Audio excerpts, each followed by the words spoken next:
Um, Recording in progress. Okay, hello and welcome to Wellness Wednesdays. This is a virtual series brought to you by Minneapolis.St.Paul Magazine and Northwestern Health Sciences University. I'm your host, Jamie Korf, and today we will be exploring how sleep, the ever elusive sleep, and its chronic conditions and common woes are viewed, handled, and treated through the lens of traditional Chinese medicine. We have a lot of things that are keeping us up at night these days, and naturally we're desperate for some satisfying rest. You know, what's even more maddening, and I'm sure many of you can relate to this, is getting the requisite 7 to 9 hours a night and then waking up feeling less than refreshed. So we all want to know what gives. This is supposed to be a natural part of our biology, but we just don't quite have it mastered.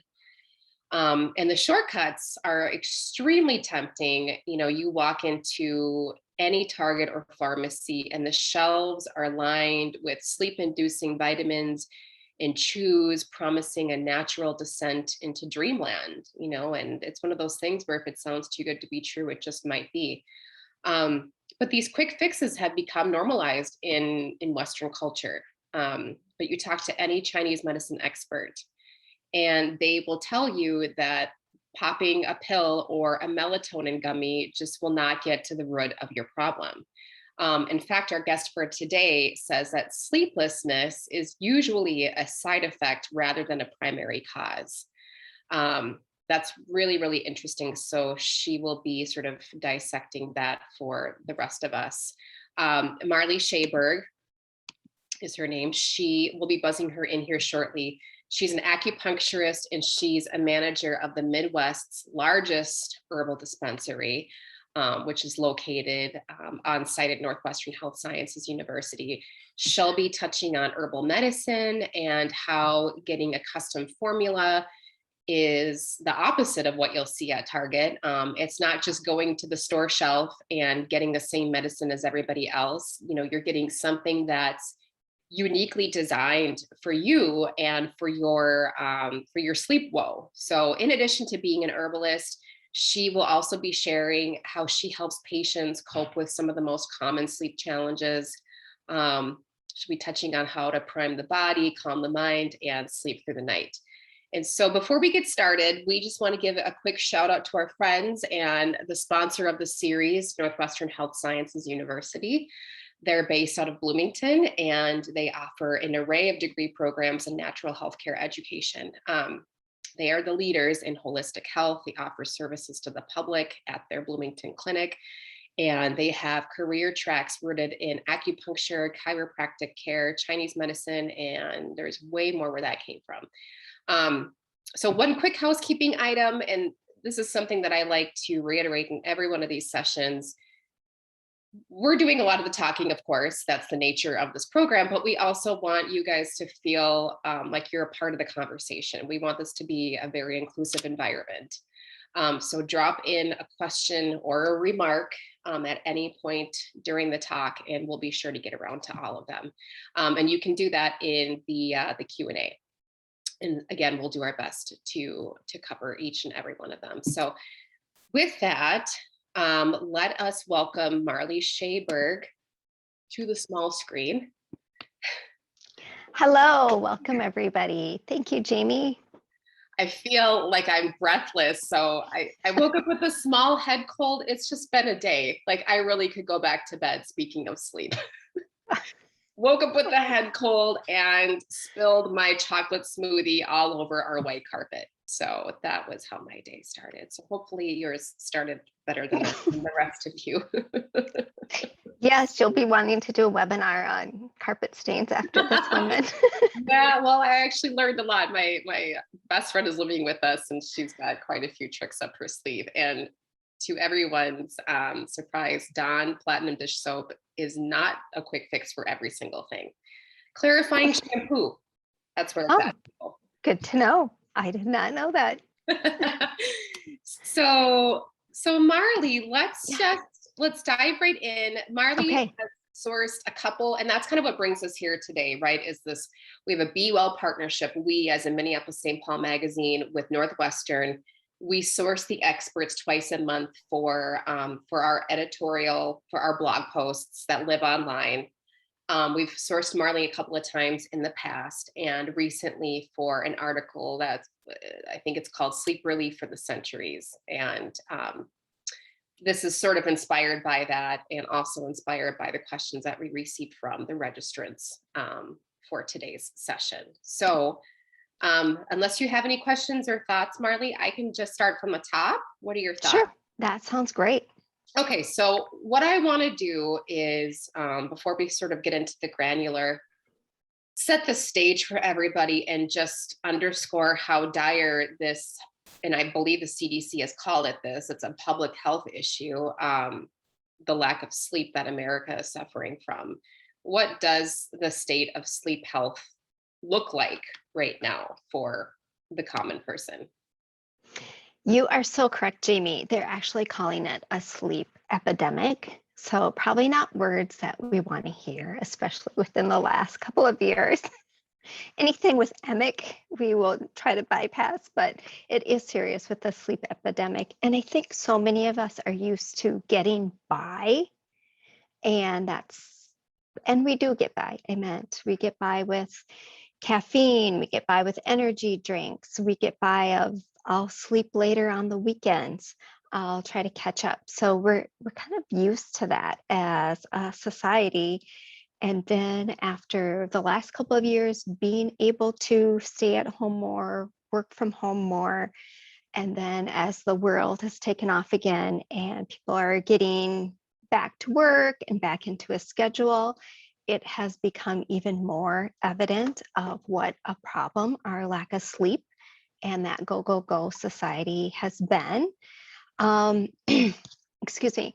And it kind of comes on very slowly. You can think of like when we're in our infancy, our parents do the best to set the stage to get the babies on a sleep schedule. And then when you get older, you have that nighttime routine, and maybe it's a bath and a book and some lavender and lotions and all these things that get us into that nature of how to sleep well as a child.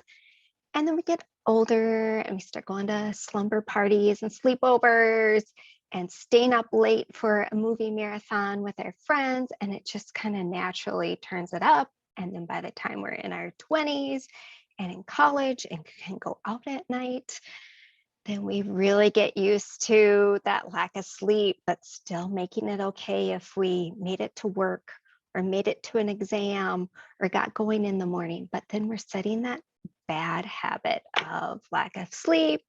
We start to grab for some more energy drinks, more caffeine, and are used to doing more on a less schedule. So then by the time it catches up to us and our kids are older, or maybe you're at middle age, we're thinking, oh boy, I'm feeling run down, I'm tired.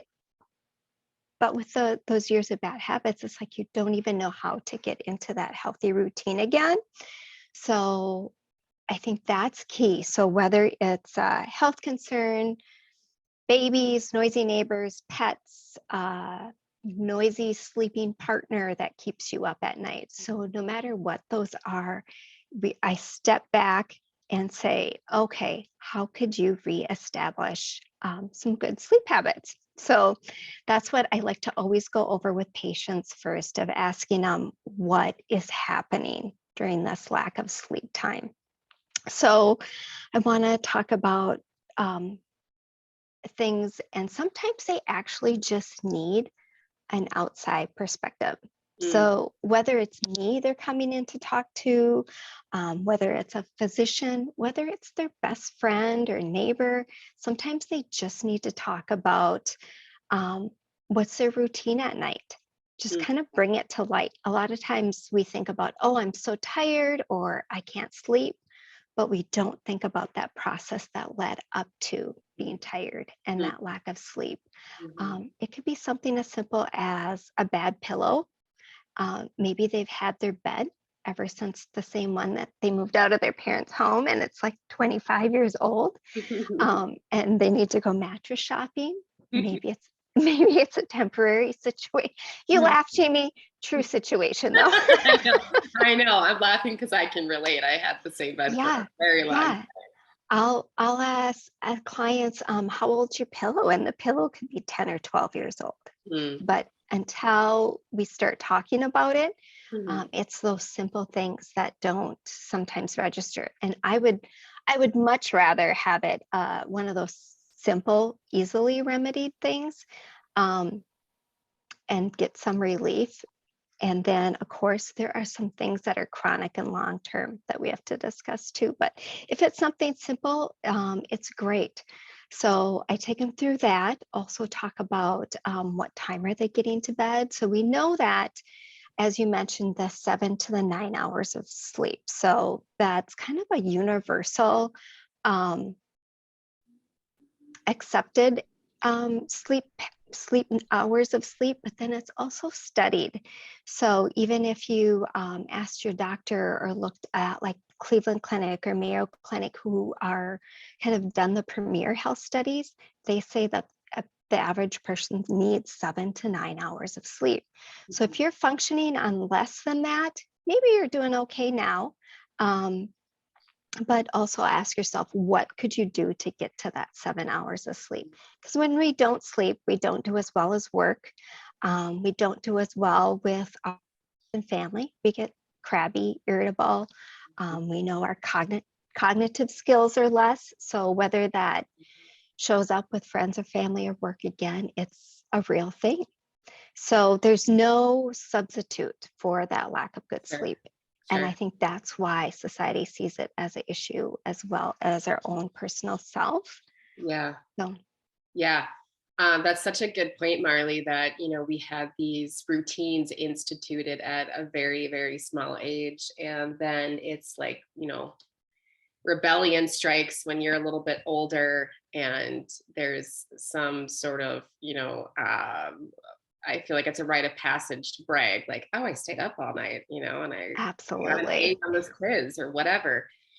So by the time that, you're a parent or, you're older, it's really hard to undo sort of that, because that can be years and years and years in progress. So what you're saying is maybe we just start to reintroduce, would you describe that as sleep hygiene? Having that. Yes, it is. It's called your sleep hygiene and your sleep environment. So looking at, I mentioned the bedroom. So what is your bedroom environment for sleep? And so many times we move in, we never change that, even though it probably needs a refreshing, and not like the home makeover show that you need a refreshing of that, but like I talked about, maybe it's the lighting, maybe it's curtains. Your room needs to be either darker at night, lighter in the morning. Pillows, noise. One thing that we have now is TVs. I hear too frequently people will say, well, I can't fall asleep unless the television is on. I think everybody's guilty of binge watching a show, even being on their phones on social media at night or texting friends. We've all done it, but it's just like to clean that up and set a boundary for yourself of like, yep, I need to turn this off now and change my focus and attention to sleep. One of the things we talk about in Chinese medicine is having our mind and spirit being ready and welcoming for sleep. And I think we talk about it in Chinese medicine, but it's probably universal.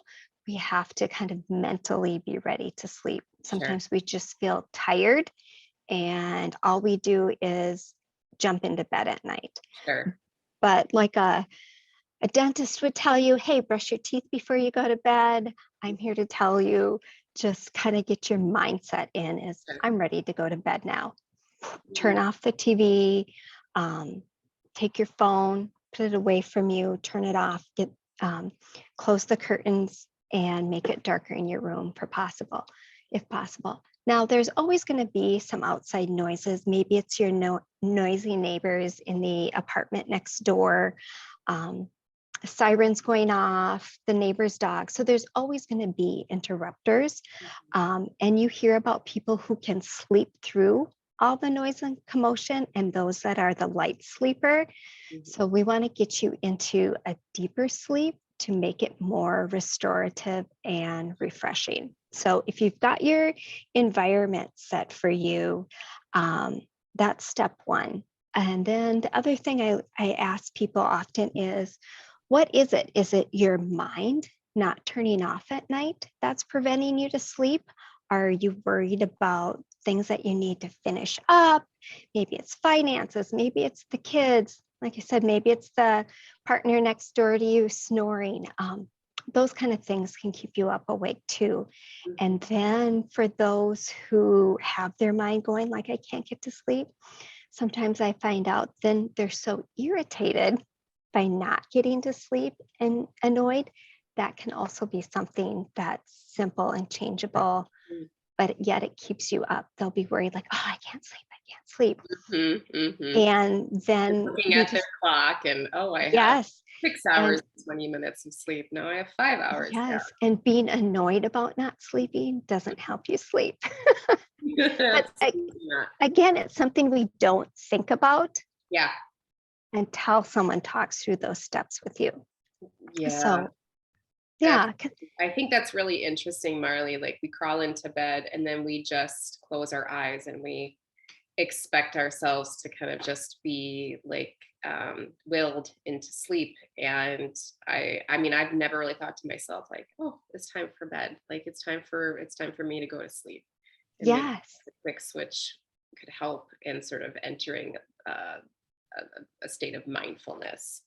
yes. So and that's as important, like I said, brushing your teeth, getting your PJs on, as kind of that mental preparedness. And Yeah. for individuals that may look different. So one of the things we talk about in Chinese medicine is doing some stretching and exercises before bed. And Mm. some of you may do that already or have even been to like yoga classes, but um, in Chinese medicine, we talk about qigong and tai chi. So some people, they're related. They're not the same thing. Both can be used for getting into sleep. Um, Tai Chi is a series of movements, based on martial arts, where Qigong is just based on healing and wellness and energy skills. So there's no like martial arts or defensive poses in the Qigong. Okay. And yeah, so those are something that if you've never tried them, I would invite you to take a class. There's so many classes in the metro area. This Mhm, is a great spot for those. mhm. And then after learning them in classes, there are something that you can do at home in your own bedroom, whether it's in the morning time or the evening time. And obviously, with the internet, it is something that we can look up even online in YouTube, or there's even apps now to do that. Okay. But what that help, it's a training. Just like you were trained when you're little, as an adult, it can be a training for you for a series of movements, like to tonify and strengthen the body, both mentally and physically. And I say both are important because um, even though we should probably stretch every day, and you think when you get into those exercises, like great, you feel great, but you don't always do it. Yeah. The stretches and the poses with the qigong sets not only your energy for sleep and your mindset. Those movements also stretch our muscles and our body's fascia. And what we know is not only is that feeling good and it will feel later, but it also activates our lymph system, which needs movement. And that the lymphs, you hear about swollen glands when you're sick and you're not feeling well. When we do these poses, it helps flush our system so our digestion is better at night. Mhm. Our body and muscles are ready for physical relaxation. And then it also puts our mind in a better space too. Awesome. We have a question here from Tammy, and this is something that I can wholeheartedly empathize with. And she says, How can I sleep through the night without waking to use the bathroom? It's almost always between 3 and 4 a.m. I'm a 53-year-old female, if that helps. I have no problem getting to sleep, but I always wake to use the bathroom. Oh, that's a good question. And unfortunately, it's too common to hear, but we do hear it a lot. And it affects both men and women. It obviously affects them a little bit differently, and there's similarities in some of the treatment, but then there's also differences too. So first off, I'm glad you can get to sleep. The staying to sleep part, I always want to make sure that all my patients and even you, as a general person partaking in the webinar today, always do a checkup with your physician and make sure that everything's okay. Because a lot of times it's not, but people don't want to go in and talk about having to go to the bathroom too much or too frequently, I should say. And so there's a couple of different things. One, I want to make sure everything's okay. And then two, as we age, all of our muscles and kind of body systems try to change. And there's the mix of hormones in there. And that's why I encourage to have a checkup, because we want to know, is it more hormonal or is it more coming from that muscular physical point as your body changes? It could be both or either one of them. And I think and then the other thing is, many times there could be medications and they may or may not work, and it might not be addressing the correct reason that you're getting up at night. So what I do in my practice is, if it's musculophysical, there are things, I think too many people just heard in the past, oh, you got to do, for ladies anyway, you got to do Kegels. That's kind of old news. There's so much more with the pelvic floor that you need to do for toning and strengthening that. So then that would be another reason just to go in and get looked at and see if that's an issue, so we can address that. If it's hormone changes or there's inflammation or infection, we also need to know that. So from a Chinese medicine point of view, I would look at your physical anatomy of what's going on, but then also I would want to find out why that frequency is happening and what I could do to strengthen and nourish you for it to happen less frequently or not at all. So I use a combination of the acupuncture points that people are probably find more common, but then also there is beautiful herbs to take care of that too.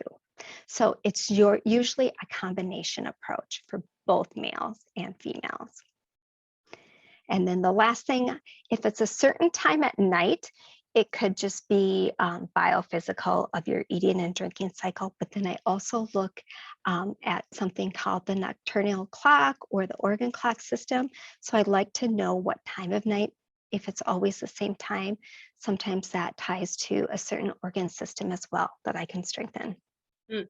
Yeah, Marley, we actually, that was our highest performing digital post that we've done with Northwestern. It was on the organ body clock, and then Yeah. our first Wellness Wednesdays was based off of that, and people were extremely interested in learning more about how different organs of our body are tied to these different intervals. So that was the first thing that I thought of when she Oh, was yeah. time. Yes. And the beauty of that clock, even though we know that clock is, a couple thousand years old, it's used in different cultures. Mm. So it isn't just Chinese medicine, although I think they utilize it most. But I just want to know it's used in different medicines across the world, and then other types of therapies and adjunct care also use that, because it's so proven time and time again that it works. Yeah. So I'm glad so many are interested in it. I've got a question for you, Marley. Can Yeah. you so we're talking about, circadian clocks and organ body clocks, and hormones, and that's got me thinking about melatonin, which is Yes. our sleep-inducing hormone. And can you talk about how that works for the average person, just sort of a kind of play by play of when that really starts to, I guess, circulate through and Yes, I'd love to. okay. So one, melatonin we actually make in our bodies. It comes from our pineal gland.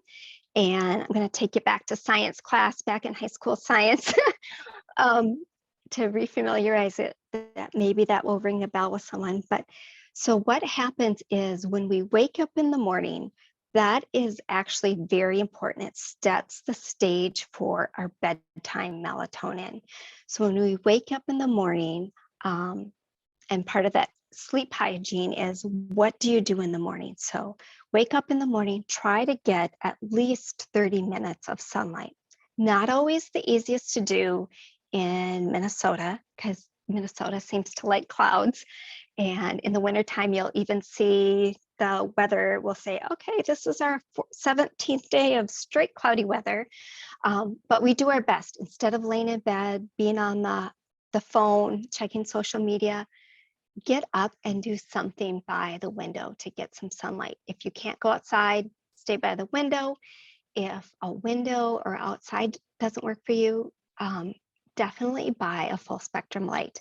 Those used to be things that we could only order online, but even the Home Depot, I was trying to think of the home stores have those.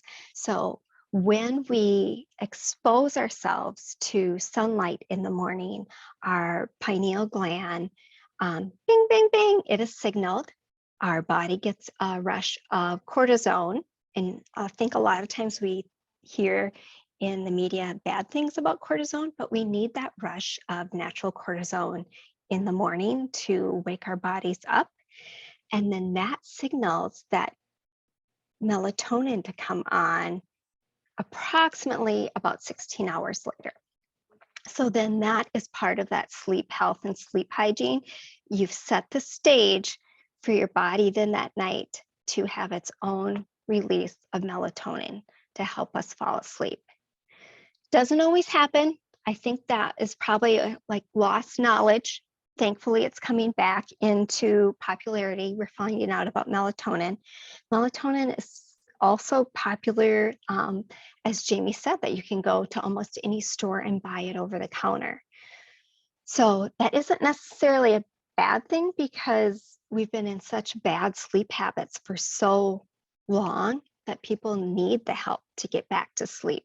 But no, now you can start activating your own melatonin.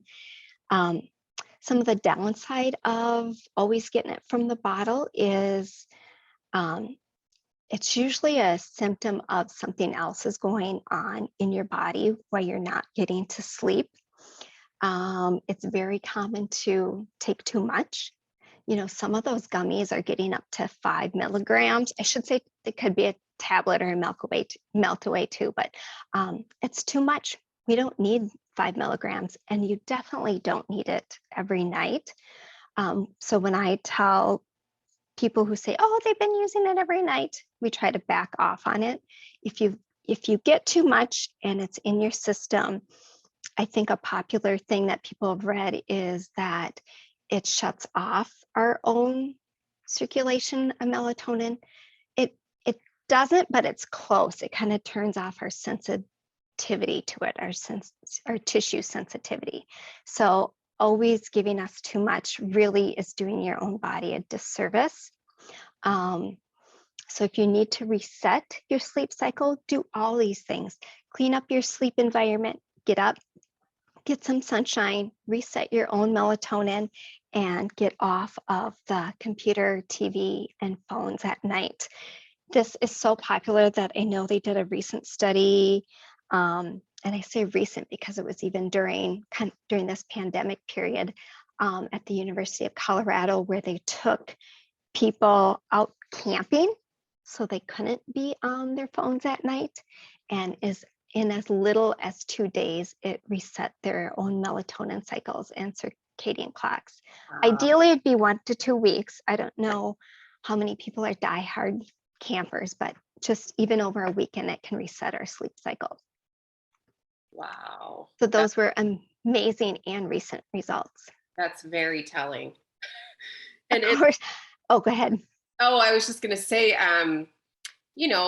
our phones are like another appendage, and I use it for, when I'm in bed at night, I'm like, okay, I finally have some time to myself. I'm going to respond to texts that have gone unreturned or messages, and I think to myself, not a big deal. And I would rather do it now than sit here and think about all the things that I have to do. And then, it's like you use your phone for your alarm clock, or for your meditation app, because those are supposedly supposed to kind of compel, you to sleep a little bit. But it's such a normal part of our lives that, yeah, I can imagine just 1 or 2 days, 3 days away from it at nighttime that's probably good for setting the stage for Yes. you And and it's improved sleep.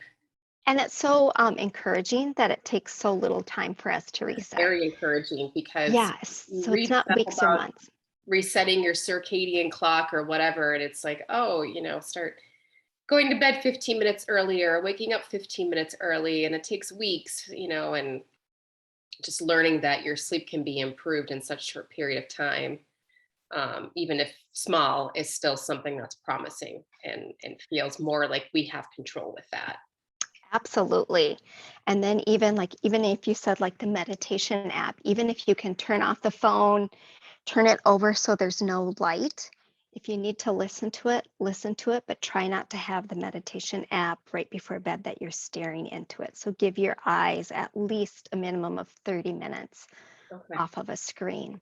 That Okay. is very helpful too. Good to know. Marley, I wanted to know, you had mentioned in that article that I referenced earlier about sleep relief that's worked for centuries. You said that sleeplessness is usually a side effect rather than a primary cause. Um, so in your field as an acupuncturist, and you've kind of touched on this a little bit, but can you just give us an example of how you would start to get to the root cause for that? Yes. So, like the question, the person did not have trouble falling asleep. It was staying asleep due to nocturnal urination. So that would be one cause. So that lack of sleep, I would say, would be a side effect, and we need to treat the root cause of it. Other people, it could be like maybe muscle cramps. Some people, I think quite a few people come into the office with this. They have their anxiety comes on at night, or muscle cramps will wake them up. So those are things that um, they need help with and need to seek relief. I meant when they come in and tell me, oh, my dog always gets up at night. Well, I can't really change their dog, but things I can help them with is like the muscle cramps, the urination, the anxiety feelings that come on during the night, because we want to get into that deeper sleep. So even if somebody says, I've been in bed for, 9 hours and I don't feel rested, I'll say, but that sounds like your quality of sleep wasn't great, and we need to get you into a deeper, longer lasting sleep. So then I use a combination of the acupuncture and herbs. And then at home, I want you to do that clean sleep environment and try some morning Tai Chi, stretching. Maybe it's yoga that you're into. Do something in the morning routine and that nighttime routine to wake up the body and also help the body get to bed. I use herbs frequently in my practice, and it is not a one size fits all. Like I think sometimes we reach for those over the counter sleep aids, and no matter what it is that's keeping us awake, we just take the jar that's on display at the store because it says you'll fall asleep faster or you'll stay asleep, and we take it, but it really doesn't address what it is that's waking you up. So for both the other two things that I mentioned is say if you're waking up and maybe you're restless at night, um, then um, then there's things to calm down the mind. So we in Chinese medicine, we can call that our spirit. So I think one of the ones I put on there is serene spirit. I meant, who doesn't want to take an herb that I would send home with them that's called serene spirit? I think we all could use that on some days. But it definitely helps. But those are just a few that you'll see on display right now. Those are really just the tip of the iceberg, but popular ones and things with beautiful names that I put out there that we have at our fingertips for helping people, because the last thing I want to do is just give you something to go to sleep. I want to find out what it is that's keeping you awake. The question was, I knew when the question came in is that she wakes up at a certain time and goes to the bathroom. Some people may not ever get into a full sleep because they're always waking. So even breathing issues might be a problem for them. And some things I help them right there in the office for. And then other people, I'll say, it sounds like you maybe need a sleep study because they may have a more critical or issue that really needs to be studied before I want to dig in and just have them deep sleep. But I don't want to put anybody in any danger too. So I always make sure that you get what you need, whether it's from me or the other practitioners that I collaborate with.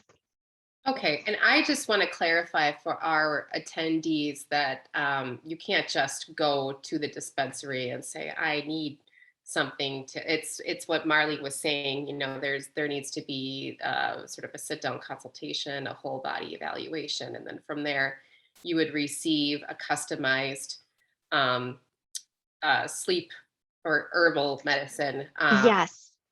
Yes. So when I said this was just the tip of the iceberg, is Yeah. because when we give you a sleep formula, we want to make sure it addresses what the root of the problem is. So if somebody is waking up with leg cramps, we talk about what the cause is, what they've tried so far, and what I can do to nourish their body, their muscles, their body fluids, to stop the leg cramping. And then even with that leg cramping, some people, if I touch them, it is very painful and you can't touch that leg cramp. And for other people, that leg cramp may be very soothed with touch. So even as we generalize cramps, there's different kind of cramps in the body. So we take it down layer by layer to the deepest level we can for their resolution. So we're talking about herbs, and somebody earlier had a question, and I feel like this is the right time to work it into the conversation. I guess just as normalized as the melatonin gummies that we see, lining the store shelves, we do see a lot of products that are touting the benefits of CBD. There's different oils, there's gummies for that as well. Do you have any thoughts on CBD as sort of sleep-inducing tool? Yeah. Yes. And it is very popular, just like the melatonin is. And for some people, it will work great. And other people, it doesn't work at all. So again, I always say, what's the root of the issue? But I think the concern comes to me in my mind is you're using that to cover up what the true issue is, when it's not. Your issue of lack of sleep isn't because there's a lack of CBD oil. It's helping you, but then I would say, what's the true issue? So, and a lot of times, like the melatonin, we have stopped setting our melatonin in the morning, so it doesn't come on at night. Something like with the muscle cramps, and that ties into the CBD oil, is another, and it works great for a lot of people, but like the low carb diets. So one thing, some people need those carbs because your carb is actually your precursor to serotonin. So some people really they don't know it until they get evaluated, but a lack of carbs has added, for some people, sleeplessness. They've needed that nourishment in their body for later on when they sleep. So yes, CBD is helpful for so many. Is it the right solution for everybody? Absolutely not. And then with gummies, I meant they taste great. They taste like candy. Why wouldn't you want to take them? So gummies contain sugar like alcohol. So again, maybe that might be how some people get to sleep, is just having a nightcap. So not entirely bad, but what sugar does is first or the alcohol or the CBDs first, it's that depressant so we can get to sleep and feel relaxed. But then later on, when that alcohol burns off, or excuse me, the sugar is burning off, that actually stimulates our body. So it actually wakes it back up again. And it could be that we need to go to the bathroom or our mind is back awake once the sugar burn off. So that is one of the cautions with the gummies and alcohol. That totally makes sense. I mean, we've been hearing for the past few years that we should have a cutoff time, not just for alcohol, but for food.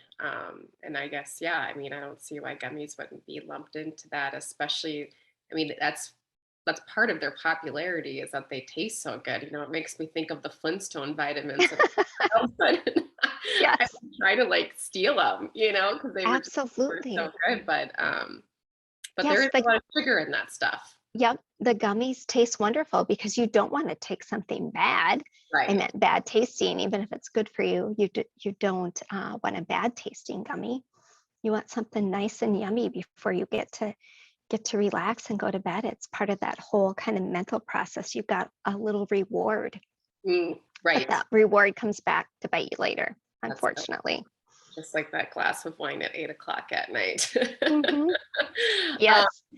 Marley, so we're talking about all of these sleep inducing tools. I also want to know about, and you mentioned this a little bit, but caffeine. I don't know if you consume caffeine. I do. I'm still drinking it. I do cut myself off at around 3 o'clock. Is that sort of a rule of thumb that you adhere to and also share with your patients? Yes. Well, and I will tell you, I drink caffeine too. So, and there are benefits to caffeine. So I'm not going to throw the caffeine under the bus. There's definitely benefits for it, but it's our overuse of the caffeine.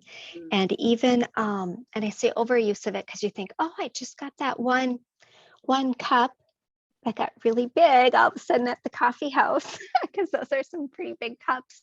Yeah. But then the other thing, there's caffeine in products that sometimes we don't think about, even if we're taking nutritional products.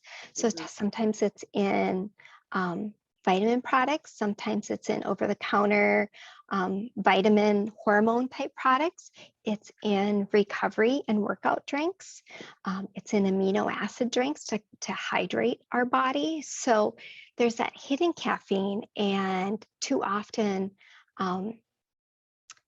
people say, oh, my kids always drink that. Well, they're also, out on the field playing soccer. And then all of a sudden, yeah, they just had 60 milligrams of caffeine in their sports drinks. Oh, wow. And the parents don't realize that. So check your label, make good choices.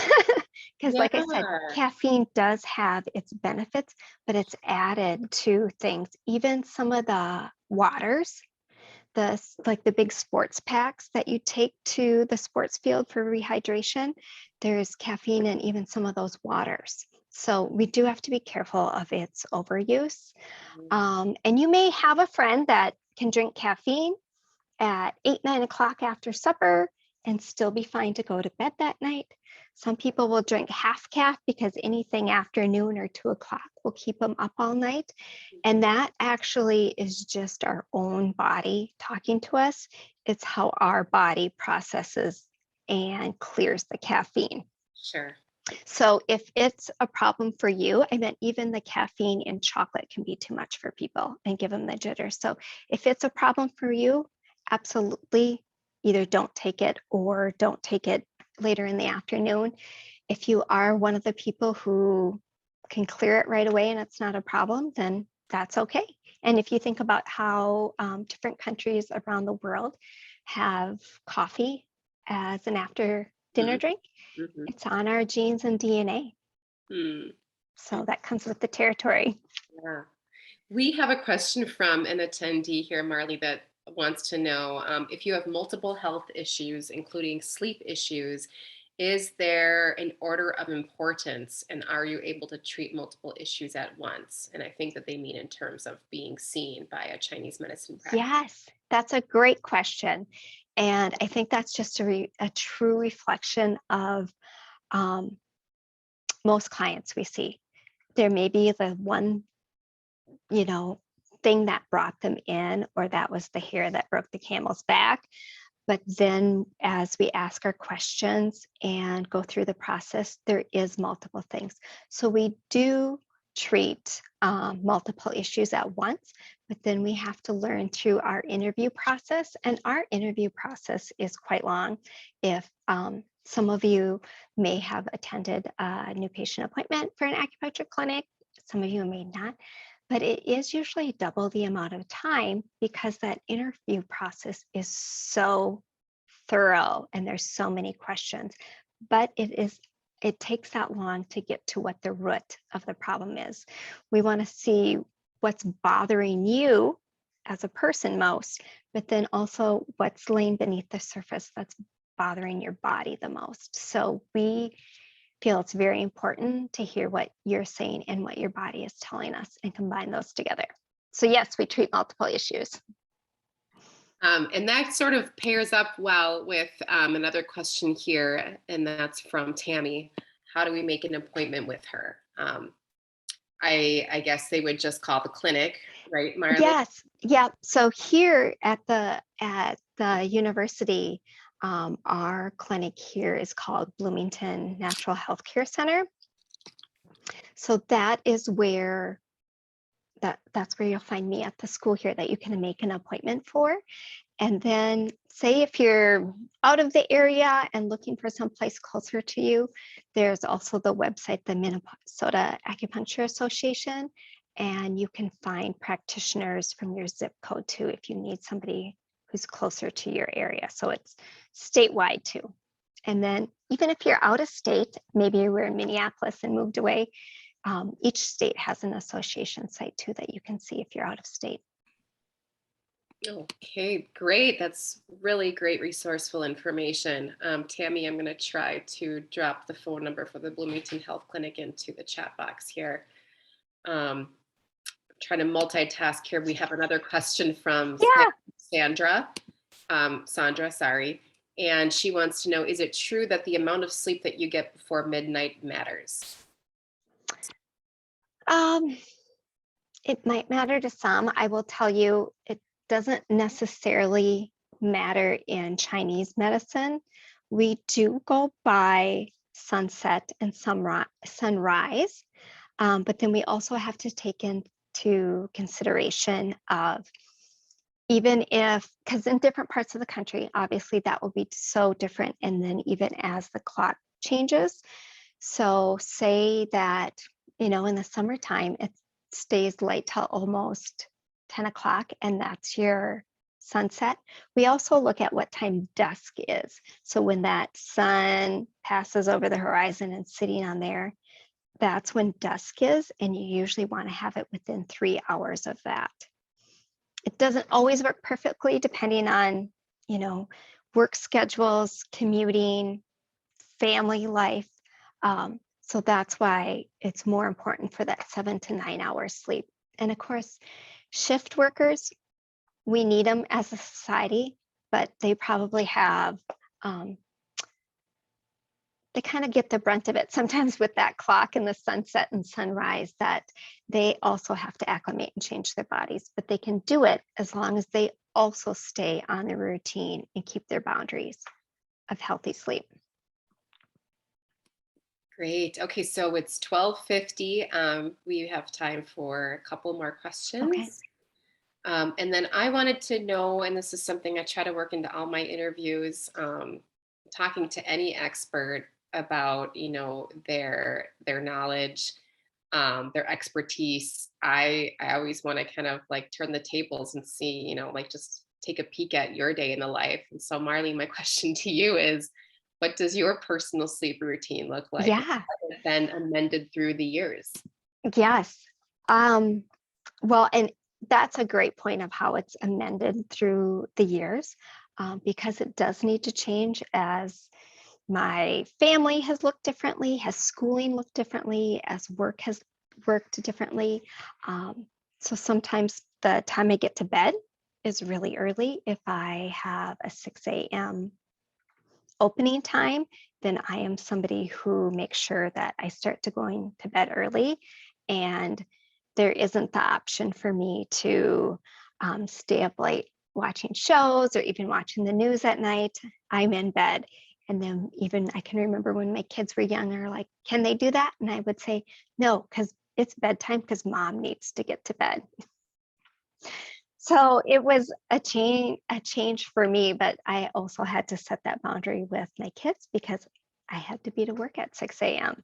Now when I don't need to be as work as early, but I still get up early, I keep it as a good reminder. If I want to grab my phone and start looking through there, I make myself on some days say, nope, you get up and you get your routine on. So I make sure that the curtains are open, the sunlight is coming in, and I get my body out and moving every day. So, and it changes by the seasons. Some days it will look like exercise. Sometimes it's reading in the sunshine, and some days it's just stretching, but I make sure I get up, get my mind going, get the sunlight, and then get to bed.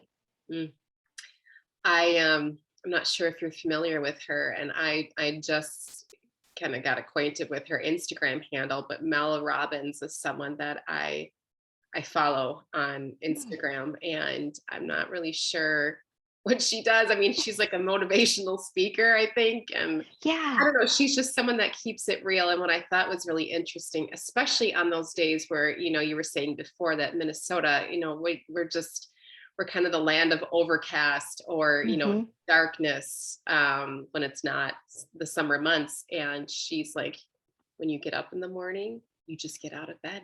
She's like, I don't want to get out of bed. But she's like, she films herself. Like, it's like she wakes up, grabs her phone, and she's filming herself getting out of bed, opening the curtains, and then talking about, like, it's hard, it's really hard to get out of bed. But if you don't think about it and you just do it and you kind of put yourself on autopilot, which we do for so many other things throughout the day, there's something about that just gets, I don't know if easier is the right word, but I It, thought that was really interesting. And since I watched her do that, I'm like, because it's so tempting to stay in bed, and it then it kind of is. turns you up the rest of the day too, if you're lying in darkness for a while, and then you eventually take out your phone, and then before you know it, you're setting You yourself start up for scrolling, danger. and then a whole half hour, an hour could go by so easily on the phone. And that's where yes, she sets that good routine. I didn't realize she also filmed herself. So, Yeah, but she yeah, filmed herself once doing that for sure. yeah, It was because you don't want to get out of bed. Why leave your nice little nest that you made and spent that? But right. yes, sometimes it is forcing yourself to get out of bed. But once you get up and get in either that sunlight or your body moving, or turn on a lamp that has a full spectrum light in, it really sets the mood for the rest of the day. And I think that's so important. Like that you brought up an example of a motivational speaker. Think of like that energy that they have. If she didn't stay true to her routine, she wouldn't have that energy and motivate others. Exactly. So that's why I say even those little things, whether it's resetting your sleep cycle, brushing your teeth, doing some qigong at night, it holds true to yourself, and your energy is going to be better both mentally and physically.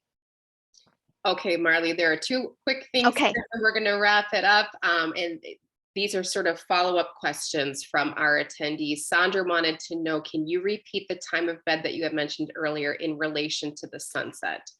Oh, for dusk, it's like 3 hours after dusk. So that changes depending on our time zone and seasons. Well, I should say seasons in Minnesota. Some states obviously aren't as affected, but Okay, thank you. And then Jessica wants to know, can you speak to when it's time to tone down the lights for better sleep?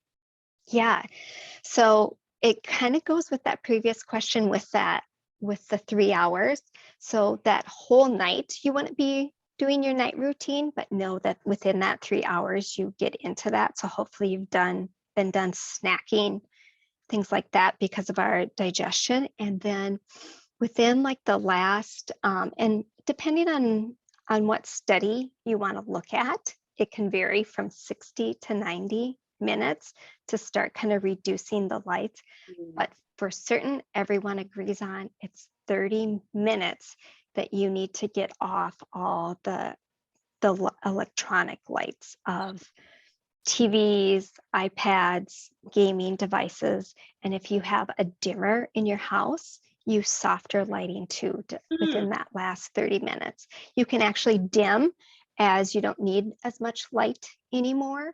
But the 30 minutes is an agreed time. Perfect.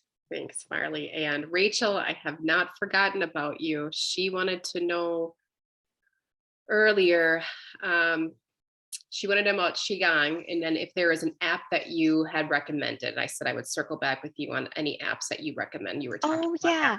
Tai Chi and qigong. I know there is. I don't use a qigong app. I took classes a few years ago, so I just have it kind of in my nightly routine. So I'm sorry, I don't have a name of a specific one that I personally used. I'd say try them, especially if they're free. Yeah. And then there's YouTube, a lot of YouTube videos on qigong also. Okay. Wonderful. I think we're going to wrap up here, Marley, unless there's anything else you wanted to add. I feel like we've covered so much ground. I mean, especially with the topic as broad as sleep. Right. And there's so many different reasons for lack of sleep. But yeah, so thank you. And yes, I love talking about sleep. So, and helping everybody out with it. Yes. Thank you so much, Marley. Yes, We really thank you. your gift of time and talent. It was a real pleasure to have you today. And for the rest of you, if there's something that you missed in the conversation, something that you maybe want to hear again, we'll post a recording of the webinar on the Wellness Wednesday page. So that should be up within the next day or so. So look out for that. We may be taking a break in the month of August and coming back in September.